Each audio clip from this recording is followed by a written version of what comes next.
Assalamualaikum warahmatullahi wabarakatuh. Perkenalkan nama saya Greta Septi Purwantono dengan NRP 602624106. Di sini saya akan menjelaskan mengenai hasil pengerjaan saya dalam mata kuliah topik dalam pemodelan kognitif dengan tugasnya yaitu similarity dari empat kromosom virus SARS-CoV-19.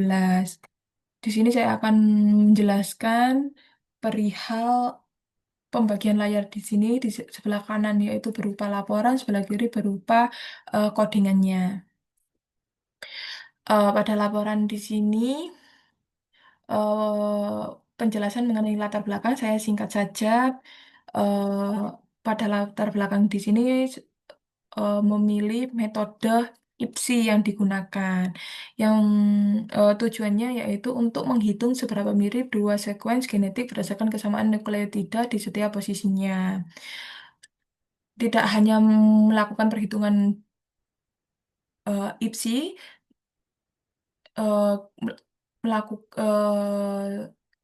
tidak hanya melakukan perhitungan dengan IPSI, juga melakukan memvisualisasikan plot dua dimensi serta menampilkan nilai korelasi dari R pangkat 2. Lalu di sini yaitu sebuah tujuannya yaitu tujuan dari perhitungan IPSI untuk mengevaluasi tingkat kemiripan secara sistematik antara urutan genom dari berbagai varian virus tersebut. Lalu, menampilkan bentuk visualisasi plot dua dimensi yang menggambarkan hubungan antara ranking kamer dari satu genom dengan genom lainnya. Setiap titik pada plot mewakili satu kamer dan posisinya menunjukkan ranking relatif pada dua genom yang dibandingkan. Plot ini memberikan gambaran intuitif mengenai sejauh mana distribusi kamer tersebut terjaga atau berubah antar genom. Lalu di sini menggunakan 4 dataset kromosom, yaitu untuk datanya seperti ini. Lalu di sini saya membagi menjadi tahapannya, yaitu menjadi 4. Yang pertama, tahapan satu, yaitu tahapan satu ini membaca dan menghitung panjang sekuens genom dari file FASTA.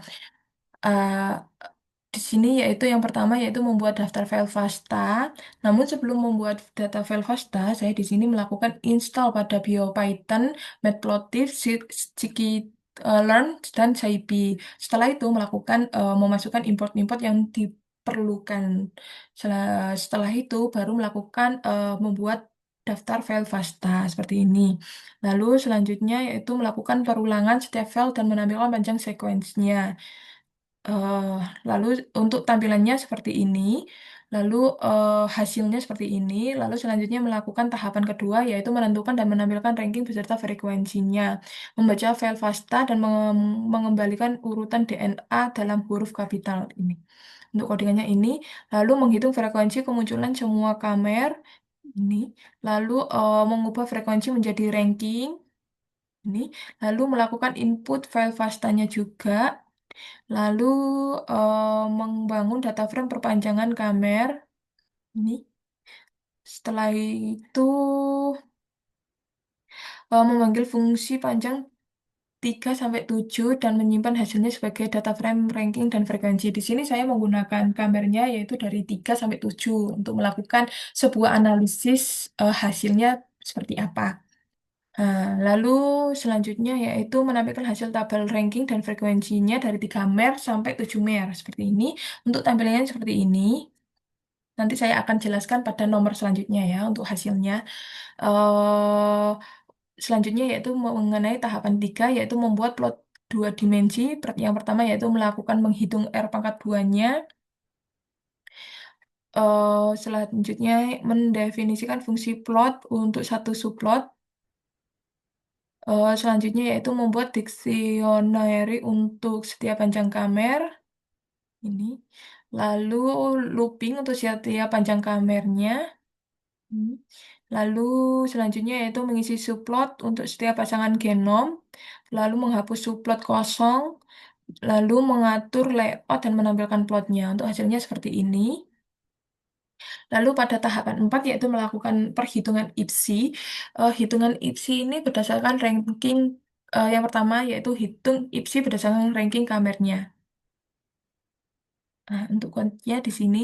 Lalu perulangan untuk semua K dan hitung IPSI antar genom. Menampilkan hasil perhitungan IPSI setiap kamer dari 3 sampai 7. Nih, untuk hasilnya seperti ini. Lalu di sini yaitu mengenai hasil dan pembahasan. Hasil dari tahap satu,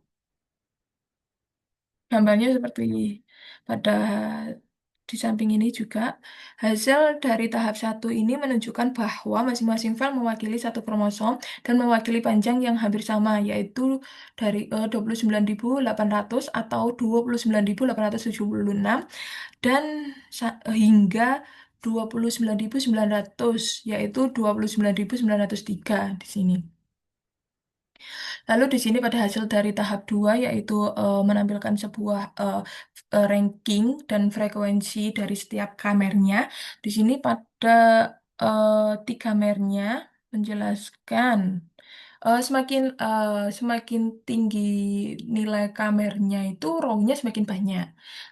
Seperti contohnya pada awal ini yaitu pada 3 mer row-nya itu 64. Lalu pada 4 mer itu row-nya 256. Lalu pada ranking pada 5 mernya itu 1024, lalu yang 6 mernya ini yaitu 4096 dan yang terakhir 7 mer ini yaitu 16.384 row. Nah, di sini berupa daftar ranking sama frekuensi setiap mernya dari 3 sampai 7. Seperti itu. Setelah melakukan ini buat melihat menampilkan sebuah frekuensi serta rankingnya, lalu melakukan plot dua dimensi, yaitu pada hasil dari tahap 3.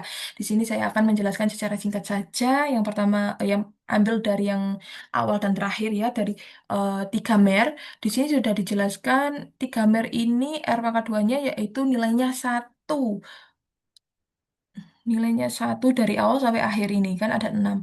Nah, di sini nilainya 1 dijelaskan. Di sini saya jelaskan di laporannya. Plot dua dimensi menunjukkan bahwa sebagian besar titik kamer berkelompok di sekitar garis diagonal.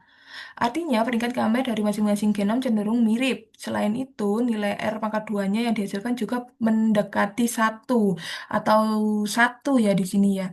Lalu menunjukkan hubungan linear yang sangat kuat antar urutan genom. Hal ini berarti distribusi dan urutan kamernya sepanjang tiga basa dalam keempat genom SARS-CoV-19 ini sangat serupa sehingga mereka memiliki komposisi genetik tiga mer yang hampir identik.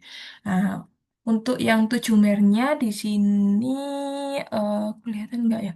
Nah, ini untuk 7 mernya yaitu yang awal semakin nilainya tidak satu, namun nilainya yaitu 0,9989.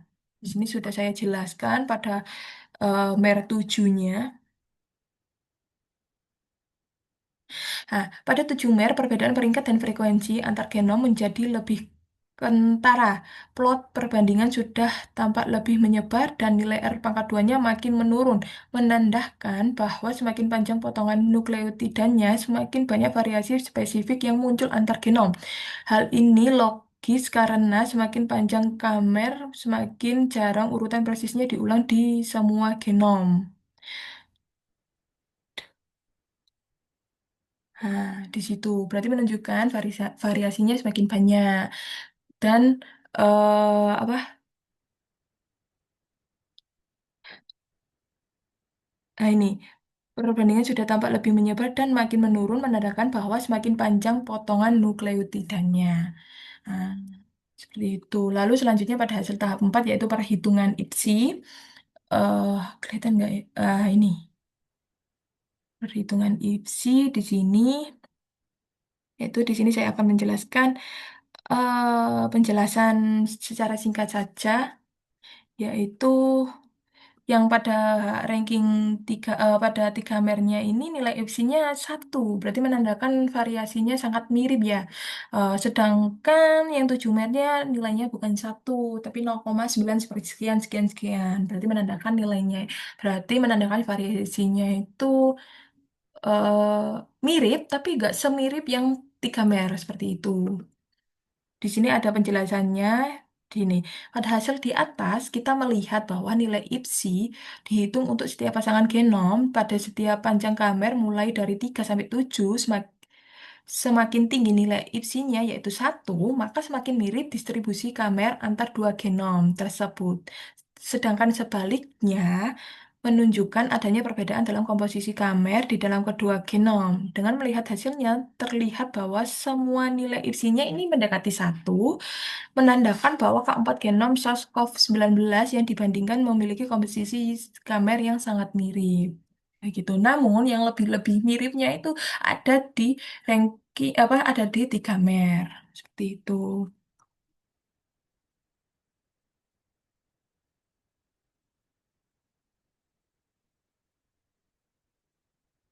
Maka di sini ada sebuah kesimpulan menjelaskan berdasarkan penjelasan di atas dapat disimpulkan bahwa keempat genom SARS-CoV-19 ketika dibandingkan memiliki tingkat kemiripan genetik yang sangat tinggi, hasil visualisasi plot dua dimensinya menunjukkan bahwa peringkat kamer antar genom cenderung berdekatan dan mengikuti garis diagonal, terutama pada kamer berukuran yang lebih pendek, 3 dan 4.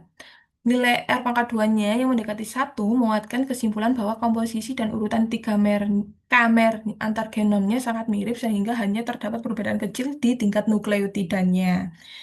Selain itu, pada perhitungan nilai IPSI berdasarkan peringkat kamer mulai dari panjang 3 sampai 7 menunjukkan bahwa semua nilai IPSI sangat mendekati satu. Hal ini berarti bahwa variasi di antara keempat sekuens SARS-CoV-19 tersebut sangat minimal dan distribusi kamernya hampir identik. Bahkan ketika panjang kamer diperbesar hingga 7, dengan begitu secara keseluruhan analisis ini memperkuat bahwa keempat sekuensnya ini diuji merupakan varian yang sangat berkerabat dan hanya memiliki sedikit perbedaan genetik. Seperti itu kesimpulannya. Bila mana presentasi saya kurang atau bahasa yang saya jelaskan masih kurang, saya mohon maaf. Wassalamualaikum warahmatullahi wabarakatuh.